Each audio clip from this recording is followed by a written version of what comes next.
ತಮ್ಮ ವಿಭಿನ್ನ ಹೋರಾಟಗಳಿಂದ ಯಾವಾಗಲೂ ಕೂಡ ಹೆಸರುವಾಸಿಯಾಗಿದ್ರು ವಾಟಾಳ್ ನಾಗರಾಜ್. ಇದೀಗ ಅವರಿಗೆ ಕಾನೂನು ಕಂಟಕ ಎದುರಾಗ್ತಾ ಇದೆ. 5 ವರ್ಷದ ಹಿಂದಿನ ಕೇಸ್ ಇದೀಗ ರೀಓಪನ್ ಆಗಿರುವಂತದ್ದು. ವಾರಂಟ್ ಜಾರಿಯಾಗಿದೆ. ಹೋರಾಟಗಾರ ವಾಟಾಳ್ ನಾಗರಾಜ್ಗೆ ಕಾನೂನು ಕಂಟಕ. 5 ವರ್ಷದ ಹಿಂದಿನ ಕೇಸ್ ಓಪನ್ ಆಗಿದೆ. ವಾರಂಟ್ ಜಾರಿಯಾಗಿದೆ. ಚಳುವಳಿ ನಾಯಕನ ಸುತ್ತ ಕಾನೂನು ಉರುಳು ಬಿಗಿಯಾಗ್ತಾ ಇದೆ. ಸುರೇಶ್ ಕುಮಾರ್ ಮನೆ ಮುಂದಿನ ಪ್ರತಿಭಟನೆ ಮುಳುವಾಯ್ತಾ ವಾಟಾಳ್ ನಾಗರಾಜ್ಗೆ ಅನ್ನುವಂತಹ ಪ್ರಶ್ನೆ ಉದ್ಭವವಾಗ್ತಾ ಇದೆ. ವಾಟಾಳ್ಗೆ ಮಾಜಿ ಸಚಿವರ ಮನೆ ಮುಂದೆ ಧರಣಿ ಮಾಡಿದ್ರು. ಇದೀಗ ಆ ಒಂದು ಧರಣಿ ಮುಳುವಾಯ್ತಾ? ಚಳುವಳಿ ನಾಯಕನ ಮನೆಗೆ ಬಸವೇಶ್ವರ ನಗರ ಪೊಲೀಸರು ಕೊಟ್ಟಿದ್ದಾರೆ ಎಂಟ್ರಿಯನ್ನು. ಮನೆ ಸುತ್ತ ಪೊಲೀಸ್ ಸರ್ಪಗಾವಲಿದೆ. ಮನೆಯೊಳಗೆ ತಪಾಸಣೆಯನ್ನು ಕೂಡ ಮಾಡಲಾಗ್ತಾ ಇದೆ. ವಾಟಾಳ್ ನಾಗರಾಜ್ಗೆ ಅವರನ್ನ ಬಂಧಿಸುವಂತೆ ಕೋರ್ಟ್ ಸೂಚನೆಯನ್ನ ಕೂಡ ಕೊಟ್ಟಿರುವಂತದ್ದು. ಈಗ ಆಲ್ರೆಡಿ ಪೊಲೀಸ್ ಸರ್ಪಗಾವಲು ಕೂಡ ಎದುರಾಗಿದೆ. ಮನೆ ಸುತ್ತ ಪೊಲೀಸರಿದ್ದಾರೆ. 5 ವರ್ಷದ ಹಿಂದಿನ ಕೇಸ್ ಇದೀಗ ರೀಓಪನ್ ಆಗಿದೆ. ವಾರಂಟ್ ಕೂಡ ಜಾರಿಯಾಗಿದೆ. ಹಾಗಾಗಿ ಪೊಲೀಸರು ಅಲ್ಲಿಗೆ ಹೋಗಿದ್ದಾರೆ. ಕೊರೋನಾ ಸಂದರ್ಭದಲ್ಲಿ ನಡೆದಿದ್ದಂತಹ ಇನ್ಸಿಡೆಂಟ್ ಇದು. ಆ ಸಂದರ್ಭದಲ್ಲಿ SSLC ಹಾಗೂ PUC ಪರೀಕ್ಷೆ ಕುರಿತಾಗಿ ಮಾಜಿ ಶಿಕ್ಷಣ ಸಚಿವರಾಗಿದ್ರು ಆ ಸಂದರ್ಭದಲ್ಲಿ. ಹಾಗಾಗಿ ಅವರ ಮನೆ ಮುಂದೆ ಹೋಗಿ ಚಳುವಳಿಗೆ ಕೂತಿದ್ರು ವಾಟಾಳ್ ನಾಗರಾಜ್ ಅವರು. ಕೊರೋನಾ ಸಂದರ್ಭದಲ್ಲಿ ಆನ್ಲೈನ್ ನಲ್ಲಿ ಕ್ಲಾಸಸ್ ಅನ್ನ ಮಾಡಿದ್ರಿ. ಅದರಿಂದ ವಿದ್ಯಾರ್ಥಿಗಳು ಓದಿ ಬರೆಯೋದು ಹೇಗೆ ಆಗಲ್ಲ, ಪರೀಕ್ಷೆ ಮಾಡಬಾರ್ದು ಅನ್ನುವ ನಿಟ್ಟಿನಲ್ಲಿ ಧರಣಿಯನ್ನ ಕೂತಿದ್ದಂಥದ್ದು, ಪ್ರತಿಭಟನೆಯನ್ನ ಮಾಡಿದ್ದಂಥದ್ದು. ಇದೀಗ ಆ ಒಂದು ಪ್ರಕರಣ ರೀಓಪನ್ ಆಗಿದೆ. ಹಾಗಾಗಿ ವಾರಂಟ್ ಕೂಡ ಜಾರಿಯಾಗಿದೆ. ವಾಟಾಳ್ ನಾಗರಾಜ್ ವಿರುದ್ಧ ಕಾನೂನು ಕಂಟಕ ಎದುರಾಗ್ತಾ ಇದೆ. ಹೋರಾಟಗಾರ ವಾಟಾಳ್ ನಾಗರಾಜ್ಗೆ 5 ವರ್ಷದ ಹಿಂದಿನ ಕೇಸ್ ಇದೀಗ ರೀಓಪನ್ ಆಗಿ ವಾರಂಟ್ ಕೂಡ ಜಾರಿಯಾಗಿರುವಂಥದ್ದು. ವಾಟಾಳ್ಗೆ ಮಾಜಿ ಸಚಿವರ ಮನೆ ಮುಂದೆ ಧರಣಿಯನ್ನ ಮಾಡಿದ್ರು. ಆ ಒಂದು ಧರಣಿ ಮುಳುವಾಗಿದೆ. ಕನ್ನಡ ಹೋರಾಟಗಾರ ನಾಗರಾಜ್ರವನ್ನ ಪೊಲೀಸರ ವಶಕ್ಕೆ. ಹಳೆ ಕೇಸ್ನಲ್ಲಿ ಚಳುವಳಿ ನಾಯಕ ವಾಟಾಳ್ ನಾಗರಾಜ್ ಅರೆಸ್ಟ್ ಆಗಿದ್ದಾರೆ. ಜೀಪ್ ಹತ್ತಲ್ಲ ಅಂತ ಹಠ ಹಿಡಿದ ಕನ್ನಡಪರ ಹೋರಾಟಗಾರ ಆಟೋ ರಿಕ್ಷಾದಲ್ಲೇ ನ್ಯಾಯಾಲಯಕ್ಕೆ ಕರೆದೊಯ್ದ ಪೊಲೀಸರು. ವಾರಂಟ್ ಜಾರಿಯಾಗಿದ್ದ ಬೆನ್ನಲ್ಲೇ ಪೊಲೀಸರ ವಶದಲ್ಲಿ ವಾಟಾಳ್ ನಾಗರಾಜ್. ವಾರಂಟ್ ಜಾರಿಯಾಗ್ತಿದ್ದಂಗೆ ಅವರ ಮನೆ ಮುಂದೆ ಹೋಗಿದ್ದಾರೆ. ಪೊಲೀಸ್ ಸರ್ಪಗಾವಲಿತ್ತು. ಆ ಸಂದರ್ಭದಲ್ಲಿ ಪೊಲೀಸ್ ಜೀಪನ್ನ ಹತ್ತಿ ಅಂತ ಹೇಳಿದ್ರು ಕೂಡ ವಾಟಾಳ್ ನಾಗರಾಜ್ ಹಠ ಮಾಡಿದ್ದಾರೆ. ಹಠ ಮಾಡೋದ್ರಲ್ಲಿ ಅವ್ರು ಫೇಮಸ್ಸು. ನಾನು ಜೀಪ್ ಹತ್ತಲ್ಲ ಅಂತ ಕೂತಿದ್ದಾರೆ ಹಠ ಮಾಡಿಕೊಂಡು. ಹಾಗಾಗಿ ಆಟೋದಲ್ಲಿ ಕರ್ಕೊಂಡು ಹೋಗಿದ್ದಾರೆ ನ್ಯಾಯಾಲಯಕ್ಕೆ. ಹಳೆ ಕೇಸ್ನಲ್ಲಿ ಇದೀಗ ಸಿಗಾಕೊಂಡು ವಿಲವಿಲ ಅಂತ ಒದ್ದಾಡ್ತಾ ಇದ್ದಾರೆ ವಾಟಾಳ್ ನಾಗರಾಜ್ ಅವರು.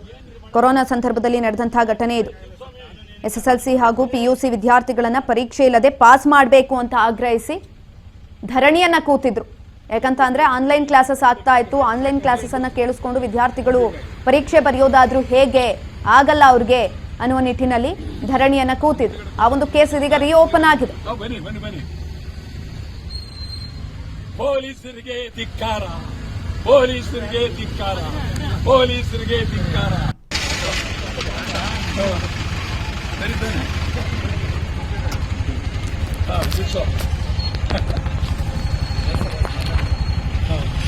ಹೋಗಿ ಇಲ್ಲ, ನೀವು ಹೋಗಿ. ಯಾರು ಬರ್ತೀರಿ? ಎಲ್ಲ ಸಾಫ್ಟ್ ಕಾಪಿ ತೋರಿದ್ರೆ ಸಾಕು. ಹೌದಾ? ನೀವು ಫೋನ್ ಹಿಡಿದ್ಬಿಟ್ಟು ನುಗ್ಗಿದ್ದೀವಿ ಅಂತ ಅನ್ಬಿಟ್ಟು ನಮಗೂ ಬೇಲ್ ಆಗಿದೆ ಅಂತ ತೋರಿಸ್ತೀವಿ. ನೀವು ಸುಮ್ಮನೆ ಬಿಡ್ತೀರಾ? ನೀವು ಅಪೀಲ್ ಮಾಡಿ ಸರ್. ಅದನ್ನ ಅರೆಸ್ಟ್ ಮಾಡಕ್ ಬರ್ಬೇಕಾದ್ರೆ ಒಂದು ಒರಿಜಿನಲ್ ಕಾಪಿ ಇಟ್ಕೊಂಡ್ ಬರ್ಬೇಕಾಗಿರುವಂತ ಸಂಯಮ ಜ್ಞಾನ ತಮ್ಗಿಲ್ದೆ ಹಂಗೆ ಬಂದ್ರೆ ತುಂಬಾ ಇದೆ. ಒರಿಜಿನಲ್ ಒರಿಜಿನಲ್ ಈಗ ಅದು ಅಪೀಲ್ ಮಾಡಿ ಸರ್. ನಿಮ್ಮ ಮುಂದೆಲ್ಲ ಮಾಡಿ ಸರ್. ನೀವು ತಂದಿರೋದು ಎಲ್ಲ ಸಾಫ್ಟ್ ಕಾಪಿ ತೋರಿದ್ರೆ ಸಾಕು. ಹೌದಾ? ನೀವು ಫೋನ್ ಹಿಡಿದ್ಬಿಟ್ಟು ನುಗ್ಗಿದ್ದೀವಿ ಅಂತ ಅನ್ಬಿಟ್ಟು ನಮಗೂ ಬೇಲ್ ಆಗಿದೆ ಅಂತ ತೋರಿಸ್ತೀವಿ. ನೀವು ಸುಮ್ಮನೆ ಬಿಡ್ತೀರಾ? ನೀವು ಅಪೀಲ್ ಮಾಡಿ ಸರ್. ಅದನ್ನ ಅರೆಸ್ಟ್ ಮಾಡಕ್ ಬರ್ಬೇಕಾದ್ರೆ ಒಂದು ಒರಿಜಿನಲ್ ಕಾಪಿ ಇಟ್ಕೊಂಡ್ ಬರ್ಬೇಕಾಗಿರುವಂತ ಸಂಯಮ ಜ್ಞಾನ ತಮ್ಗಿಲ್ದೆ ಹಂಗೆ ಬಂದ್ರೆ ತುಂಬಾ ಇದೆ. ಒರಿಜಿನಲ್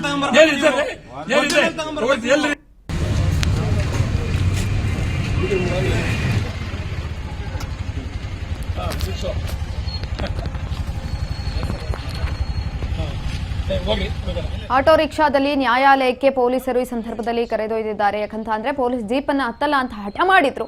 ಹಠ ಮಾಡೋದ್ರಲ್ಲಿ ಫೇಮಸ್ ವಾಟಾಳ್ ನಾಗರಾಜ್ ಅವರು. 10 ತಿಂಗಳ ಪಠ್ಯವನ್ನ ಕೇವಲ 2 ತಿಂಗಳಲ್ಲಿ ಆನ್ಲೈನ್ ನಲ್ಲಿ ಮುಗಿಸಿದ್ರು ಅನ್ನುವ ಒಂದೇ ಒಂದು ಕಾರಣಕ್ಕೆ 2021 ಜೂನ್ 1ನೇ ತಾರೀಕಂದು ನಡೆದಿರುವಂತಹ ಪ್ರತಿಭಟನೆ ಇದೀಗ ಇವಾಗ ರೀಓಪನ್ ಆಗಿದೆ. ಬಂಧನಕ್ಕೂ ಮುನ್ನ ಬೆಂಗಳೂರಿನ ಮನೆಯ ಬಳಿ ಭಾರಿ ಹೈ ಡ್ರಾಮವೇ ನಡೆದಿದೆ. ಇಂಗ್ಲಿಷ್ ವಾರಂಟ್ ನೋಡಿ ಕನ್ನಡ ಪರ ಚಳುವಳಿ ನಾಯಕ ಕೆರಳಿದ್ದಾರೆ. ನನಗೆ ಇಂಗ್ಲಿಷ್ ಅರ್ಥವಾಗಲ್ಲ, ಕನ್ನಡ ವಾರಂಟ್ ತನ್ನಿ ಅಂತ ಕೇಳ್ತಿದ್ದಾರೆ. ಪೊಲೀಸರ ಜೊತೆ ಹೋರಾಟಗಾರ ವಾಟಾಳ್ ನಾಗರಾಜ್ ವಾಗ್ವಾದವನ್ನೇ ನಡೆಸಿದ್ದಾರೆ. ಕೋರ್ಟ್ನಲ್ಲಿ ಕನ್ನಡ ಜಾರಿ ತರೋ ಯೋಗ್ಯತೆ ಇಲ್ವಾ ಅಂತ ಪ್ರಶ್ನೆಯನ್ನ ಕೇಳಿದ್ದಾರೆ.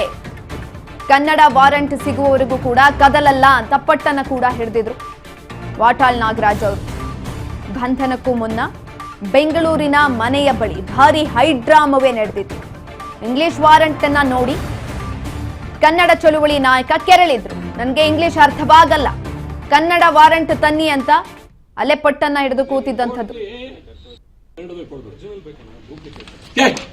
ಕೊಡೋದು ಒರಿಜಿನಲ್ ಕೊಡು, ಕನ್ನಡದಲ್ಲಿ ಕೊಡ್ರಿ. ಇರೋದು ನಮ್ಮ ನೀವು ಕನ್ನಡದಲ್ಲಿ ಕೊಡ್ಬೇಕು. ನೀವು ಕೊಟ್ಟು ತಗೊಳಕಲ್ಲ, ನನ್ಗೆ ಅರ್ಥ ಆಗಲ್ಲ, ಏನು ಅಂತ ಅರ್ಥ ಆಗಲ್ಲ. ಕನ್ನಡದಲ್ಲಿ ಕೊಡ್ಬೇಕು. ಅಲ್ಲ ಇರೋದು ನಮ್ಮ ನಾ ಇಲ್ಲೇ ಇರ್ತೇನೆ, ನೀವು ಕನ್ನಡದಲ್ಲಿ ಕೊಡಿ. ಇಲ್ಲ ಅಲ್ಲಿ ಇದರಲ್ಲೇ ಬರೆದುಕೊಳ್ಳಿ. ನೀವು ಮಾಡ್ತಾರ ಸರ್, ಏನೋ ಕೋರ್ಟ್ ಎಲ್ಲ ಕೇಳ್ತಾರೆ. ಆಯ್ತು ಸರ್, ಕೋರ್ಟ್ಲು ಕೇಳ್ತೀವಿ, ನೀವು ಬನ್ನಿ, ಅಲ್ಲಿ ಬನ್ನಿ. ನನಗೆ ಕೋರ್ಟ್ಲಿ ಕೈ ಮುಕ್ಕಂಡು ಬರಲ್ಲ, ಬಂದ್ರಿ ನೀವೇ ಹೋಗಿ. ನನಗೆ ಬರಪ್ಪ ಹಾಕಿದ್ರು ಚಿಂತೆ ಇಲ್ಲ. I don't care. ಕನ್ನಡದಲ್ಲಿ ಕೊಡ್ಬೇಕು. ಎಸ್, ಇದ್ರ ಬಗ್ಗೆ ಹೆಚ್ಚಿನ ಮಾಹಿತಿಯನ್ನ ತಿಳ್ಕೊಳ್ತಾ ಹೋಗೋಣ. ನಮ್ಮ ಪ್ರತಿನಿಧಿ ವಿನುತಾ ಸಂಪರ್ಕದಲ್ಲಿದ್ದಾರೆ. ಎಸ್ ವಿನುತಾ, 2021 ಜೂನ್ 1ನೇ ತಾರೀಕಿನಂದು ವಾಟಾಳ್ ನಾಗರಾಜ್ ಅವರು ಮಾಜಿ ಶಿಕ್ಷಣ ಸಚಿವರ ಮನೆ ಮುಂದೆ ಪ್ರತಿಭಟನೆಯನ್ನ ಮಾಡ್ತಾರೆ. ಈ ಒಂದು ಪ್ರತಿಭಟನೆ ಇದೀಗ ಈ ಒಂದು ಕೇಸ್ ಏನಿತ್ತು ಇವಾಗ ರಿಓಪನ್ ಆಗಿದೆ, ಅರೆಸ್ಟ್ ಮಾಡಿದ್ದಾರೆ. ಹೆಚ್ಚಿನ ಮಾಹಿತಿ ಕೊಡೋದಾದ್ರೆ ಎಷ್ಟು ಕನ್ಯಾ ಇವತ್ತು ಏನು ವಾಟಾಳ್ ನಾಗರಾಜ್ ಅವರ ಮನೆ ಮುಂದೆ ಒಂದು ಹೈಡ್ರಾಮನೆ ನಡೀತು ಅಂತಾನೆ ಹೇಳ್ಬೋದು. ಯಾಕಂದ್ರೆ 5 ವರ್ಷದ ಹಿಂದಿನ ಕೇಸ್ಗೆ ಇದೀಗ ಮತ್ತೆ ಮುನ್ನೆಲೆಗೆ ಬಂದಿರುವಂತದ್ದು. ಹಳೆಯ ಪ್ರಕರಣವೊಂದಕ್ಕೆ ಸಂಬಂಧಪಟ್ಟಂತೆ ಕನ್ನಡ ಚಳುವಳಿ ವಾಟಾಳ್ ಪಕ್ಷದಂತ ಅಧ್ಯಕ್ಷರಾಗಿರುವಂತಹ ವಾಟಾಳ್ ನಾಗರಾಜ್ ಅವರನ್ನ ಇವತ್ತು ಬಸವೇಶ್ವರ ಪೊಲೀಸ್ ಅವರು ಬಂಧಿಸಿರುವಂತದ್ದು. ಒಂದು ಬಂಧನದ ಸಮಯದಲ್ಲಿ ವಾಟಾಳ್ ಮತ್ತೆ ಪೊಲೀಸರ ನಡುವೆ ಸಿಕ್ಕಾಪಟ್ಟೆ ವಾಕ್ಸಮರ ಕೂಡ ಆಗಿದೆ ಅಂತಾನೆ ಹೇಳ್ತಾ ಹೋಗ್ಬೋದು. ಕಳೆದ ಅಂದ್ರೆ ಕರೋನಾ ಟೈಮ್ ನಲ್ಲಿ ಒಂದು ಆಗಿನ ಒಬ್ಬರ ಶಿಕ್ಷಣ ಸಚಿವರಾಗಿದ್ದಂತಹ ಸುರೇಶ್ ಕುಮಾರ್ ಅವರ ಸುರೇಶ್ ಕುಮಾರ್ ಅವರು ಸಚಿವರಾದಂತ ಸಂದರ್ಭದಲ್ಲಿ ಕರೋನಾ ಸಮಯದಲ್ಲಿ ವಿದ್ಯಾರ್ಥಿಗಳ ಭವಿಷ್ಯದ ಹಿತದೃಷ್ಟಿಯಿಂದ ನಾನು ಒಂದು ಹೋರಾಟವನ್ನ ಮಾಡಿದ್ದೆ. ಅದು ಕೂಡ ಏಕಾಂಗಿಯಾಗಿ ಹೋರಾಟವನ್ನ ನಡೆಸಿದ್ದು. ಕರೋನಾ ಇದ್ದ ಕಾರಣದಿಂದ ಗುಂಪು ಕೂಡ ನಾನು ಮಾಡಿರ್ಲಿಲ್ಲ. ಜೊತೆಗೆ ಏಕಾಂಗಿಯಾಗಿ ಹೋರಾಟವನ್ನ ಮಾಡಿದ್ದೆ. ಯಾವುದೇ ರೀತಿಯ ನಿಯಮವನ್ನು ಕೂಡ ಉಲ್ಲಂಘನೆ ಮಾಡಿಲ್ಲ. ಆದ್ರೂ ಕೂಡ ಇವತ್ತು ಆ ಒಂದು ಕೇಸ್ಗೆ ಸಂಬಂಧಪಟ್ಟಂತೆ ಇವತ್ತು ಪ್ರಕರಣ ದಾಖಲೆ ಮಾಡಿಕೊಂಡು ಇವತ್ತು ನನಗೆ ಸರ್ಚ್ ವಾರೆಂಟ್ ಅನ್ನ ಕೊಟ್ಟು ಏಕಾಏಕಿ ಸರ್ಪಕಾವಲನ್ನ ಹಾಕಿದ್ದಾರೆ ಅನ್ನುವಂತಹ ಆಕ್ರೋಶವನ್ನ ವಾಟಾಳ್ ನಾಗರಾಜ್ ಅವರು ನೀಡಿರುವಂತದ್ದು. ಒಂದು ಕಳೆದ 5 ವರ್ಷದ ಪ್ರಕರಣ ಇದೀಗ ಮತ್ತೆ ಮುನ್ನೆಲೆಗೆ ಬಂದಿರುವಂತದ್ದು. ಪೊಲೀಸರ ಒಂದು ಸರಹದ್ದು ಇಡೀ ವಾಟಾಳ್ ನಾಗರಾಜ್ ಅವರ ಮನೆ ಮುಂದೆ ಇತ್ತು ಅಂತ ಹೇಳ್ತಾ ಹೋಗ್ಬೋದು. ಪೊಲೀಸರು ಬೆಳಗ್ಗೆಯಿಂದಲೂ ಕೂಡ ವಾಟಾಳ್ ರಾಜ್ ಅವರ ಮನೆಯ ಸುತ್ತಮುತ್ತ ಒಂದು ತಪಾಸಣೆಯನ್ನು ಕೂಡ ನಡೆಸಿದ್ದು. ಮತ್ತೆ ಯಾವುದೇ ಕ್ಷಣದಲ್ಲೂ ಕೂಡ ಬಂಧನವನ್ನ ಮಾಡಬಹುದು ಅನ್ನುವಂತ ಆದೇಶವನ್ನ ಕೂಡ ಹೊರಡಿಸಿತ್ತು. ಯಾಕಂದ್ರೆ ನ್ಯಾಯಾಲಯದಿಂದ ಸರ್ಚ್ ವಾರೆಂಟ್ ಕೂಡ ಇರುವಂತದ್ದು. ಜೊತೆಗೆ ಎಲ್ಲೇ ಕಂಡಲ್ಲಿ ಅರೆಸ್ಟ್ ಮಾಡುವಂತಹ ಒಂದು ನೋಟಿಸ್ ಕೂಡ ಇದ್ದಿದ್ರಿಂದ ಅವರ ಬಂಧನಕ್ಕೋಸ್ಕರ ಸಂಚು ಕುಳಿತಿದ್ರು ಪೊಲೀಸರು.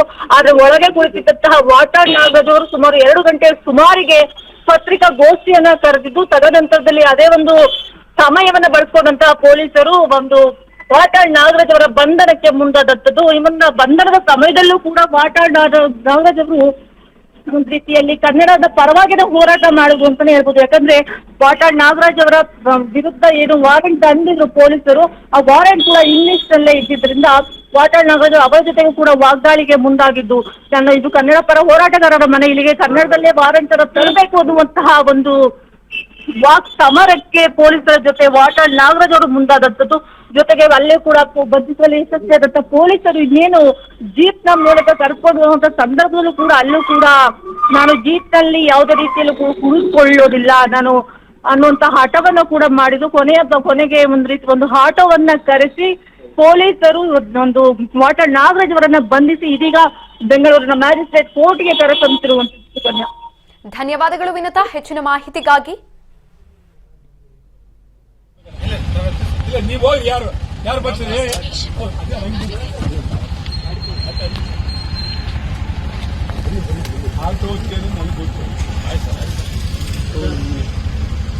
ಏನ್ರಿ ಮಾಡಕ್ಕಾಗುತ್ತೆ? ನೀವು ಏನು ಮಾಡಕ್ಕಾಗಲ್ಲ, ಏನಿದೆ ಅದನ್ನೇ ಮಾಡಿದ್ರೆ ಹುಷಾರ್ ಕೇಳಿ. ನಾವು